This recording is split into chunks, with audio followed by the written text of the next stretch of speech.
Hoy se dio el primer diálogo entre el presidente electo Abelardo de la Espriella y el nuevo presidente del Senado, Honorio Enríquez. De la Espriella defendió la independencia de los poderes públicos y negó haber intervenido en la votación. Nicole Buitrago, ¿hay optimismo en el nuevo gobierno a pesar de que no quedara elegido el candidato Alfredo de Luque, a quien respaldaba, recordemos, el presidente electo? Adelante. Malu, buenas noches. Hay un alto nivel de optimismo en el gobierno electo porque ha dicho el presidente electo Abelardo de la Espriella que esta es una clara demostración de lo que va a ser su gobierno, y es que el gobierno electo pues va a respetar esa independencia de poderes y sobre todo las decisiones que se tomen dentro del legislativo. Pero hay que decir que esa confianza aumentó con el paso de las horas porque fue el mismo presidente Abelardo de la Espriella el que llamó al nuevo presidente del Senado, lo hizo en compañía de su ministro del Interior, Rodrigo Lara. Dicen desde ambas partes que fue una conversación bastante amena, que esperan seguir consolidando esa relación con el Centro Democrático a pesar de esta inesperada votación, y ha dicho el presidente Abelardo de la Espriella, le he recordado al Centro Democrático que ellos ya se habían proclamado como partido de gobierno, así que espera también su respaldo dentro del legislativo. Horas después de esa celebración entre el Pacto Histórico y el Centro Democrático, el presidente electo Abelardo de la Espriella no habló de derrotas, sino de una muestra de respeto a la independencia. A mí, lejos de preocuparme, esa situación me llena de optimismo porque es la demostración de que existe una auténtica independencia entre el poder legislativo y el ejecutivo. Y esa independencia sin duda fortalece a nuestra democracia y dignifica las instituciones. Anunció un primer contacto clave con el nuevo presidente del Legislativo. Yo respeto la decisión soberana del Senado y le deseo al doctor Honorio el mayor de los éxitos en su gestión. Tanto el ministro del Interior designado, Rodrigo Lara, como el mismo Honorio Enríquez manifestaron haber empezado un camino próspero entre gobierno y Congreso. Sí, claro, ya hablamos con él. Muy bien, divinamente.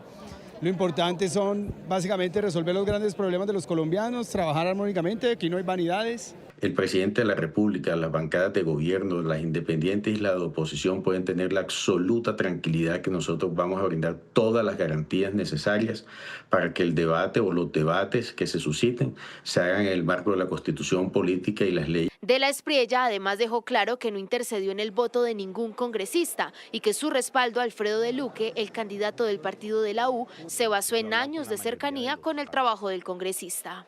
El doctor Alfredo de Luque, quien estuvo a mi lado desde el inicio de la campaña, me manifestó su interés de aspirar a la presidencia del Congreso. Hombre, le dije, procede, consíguete los votos, construye los apoyos necesarios y cuenta conmigo. Lo mismo le dije al presidente Álvaro Uribe cuando conversamos sobre el tema. Le dije, presidente, estamos en democracia, que cada candidato se rebusque sus votos. El gobierno electo anunció que no buscará llegar al Congreso con un gran paquete de reformas estructurales, sino con una agenda legislativa definida para hacer cumplir las leyes actuales. Pues la nueva elección del presidente del Congreso se ha dado en medio de un giro en esta votación, pues todo apuntaba a que fuera Alfredo de Luque, el candidato respaldado por el presidente electo Abelardo de la Espriella, quien ocupara esta posición dentro del legislativo, pero al final sorprendió una inesperada y silenciosa alianza entre el Centro Democrático y el Pacto Histórico. Esta foto que deja ver la celebración de Aida Bella del Pacto Histórico y de Rafael Nieto del Centro Democrático es la imagen de una alianza que parecía imposible, la que se generó para llevar a Honorio Enríquez a la presidencia del Senado. Cuando usted ve la foto, ¿qué pensó, doctora Aida? Yo estaba ahí al lado de las urnas y estábamos incluso mirando qué está pasando aquí. Algo que no fue casualidad, sino fue el resultado de conversaciones uno a uno, llamadas telefónicas y encuentros de pasillo en los que el senador del Centro Democrático convenció a sus 56 votantes de por qué su candidatura era la más adecuada para llegar al máximo puesto de esa corporación. Empezando por el Pacto Histórico, puso su nombre como un garante de los derechos de la oposición. Y estábamos diciendo, bueno, esto pasó algo que no esperaban los del gobierno, porque es que los del gobierno creen que van a manejar ahora. Hoy, por ejemplo, me han dicho que hizo una declaración el presidente electo, y es que no va a necesitar del Congreso. Pero la pelea también se libró donde menos se pensaba, en la derecha dividida por la intención del gobierno electo de Abelardo de la Espriella de llevar la presidencia del Senado a Alfredo del Duque, congresista que reconoció su derrota.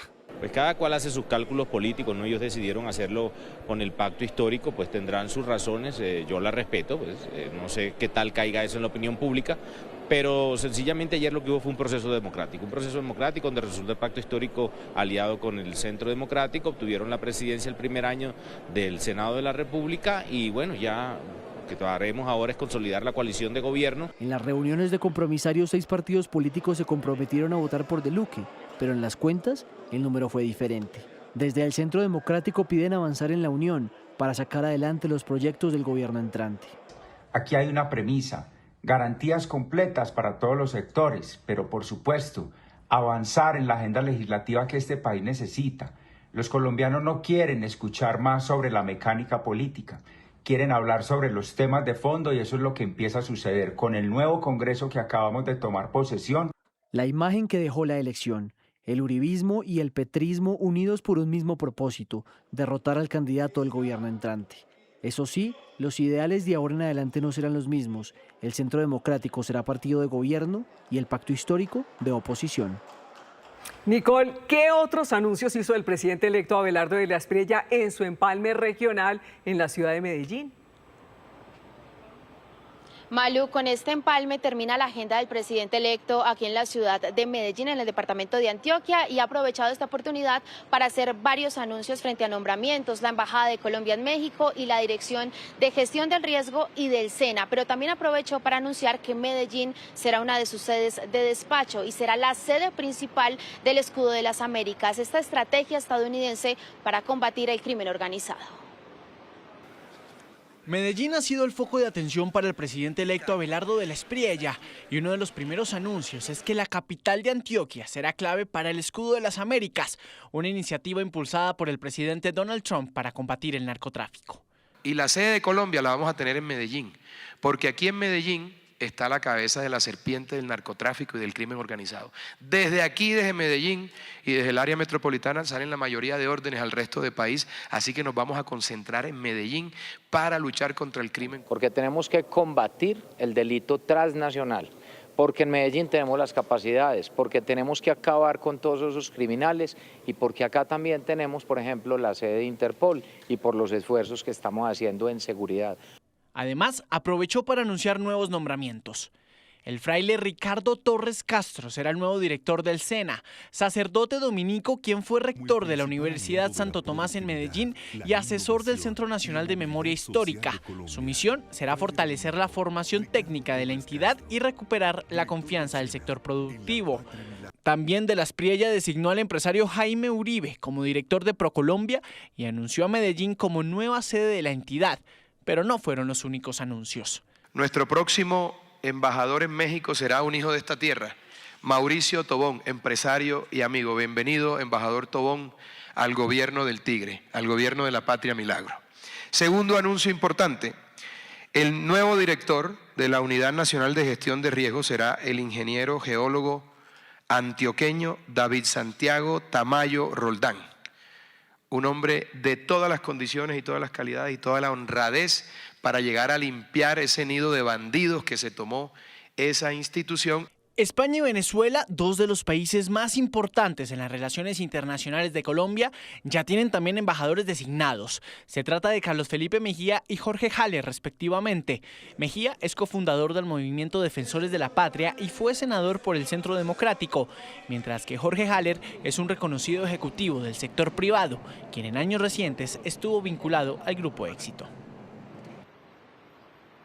Ya lo ha dicho en diferentes intervenciones el presidente electo Abelardo de la Espriella, y es que no va a despachar desde Bogotá, lo hará desde las regiones. Por eso se espera que el día de mañana esté en Montería, en el departamento de Córdoba, precisamente iniciando esta conversación de empalme regional en compañía de parte de su gabinete. Así es, Nicole, y seguramente hará más anuncios desde allá. Nicole, buenas noches y gracias. Por otro lado, el Pentágono anunció hoy el llamado Plan Patriota 2.0, una continuación de la ofensiva contra las guerrillas dado durante los años del gobierno de Álvaro Uribe. Su enfoque será contra organizaciones terroristas y se creará en Colombia un centro de entrenamiento contra el narcotráfico. Operaciones como esta se empezarían a ver en Colombia después del 7 de agosto.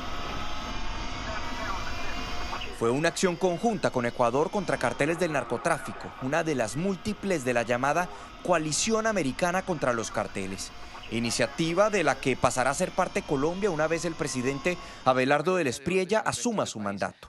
Pero adicionalmente, el subsecretario de Guerra para el Hemisferio Occidental del Pentágono, tras su reunión con el ministro de Defensa designado, anunció el lanzamiento del llamado Plan Patriota 2.0, una continuación del plan lanzado durante el gobierno Uribe, con la interrogante de qué tanto estarán involucradas tropas estadounidenses. Pues me acabas de hacer la pregunta del millón. Adam Isaacson, de la Oficina de Washington para América Latina, lleva décadas estudiando operaciones conjuntas en la región. Lo claro de este nuevo plan es que se enfocará en organizaciones terroristas para Estados Unidos, como el ELN, disidencias de las FARC y el Clan del Golfo. Y la cooperación podría ir más allá que compartir inteligencia. Lo que quiere hacer el gobierno de Trump en casi todo el país de la región es que tropas de Estados Unidos se involucren directamente en operativos contra los grupos del narcotráfico, grupos guerrilleros. De acuerdo al ministro designado de Defensa, será un plan de asistencia estratégica, pero también comprenderá la creación en Colombia de un centro regional de entrenamiento contra el narcotráfico para, según el ministro, mejorar la interoperabilidad, la preparación operacional y la cooperación con países aliados.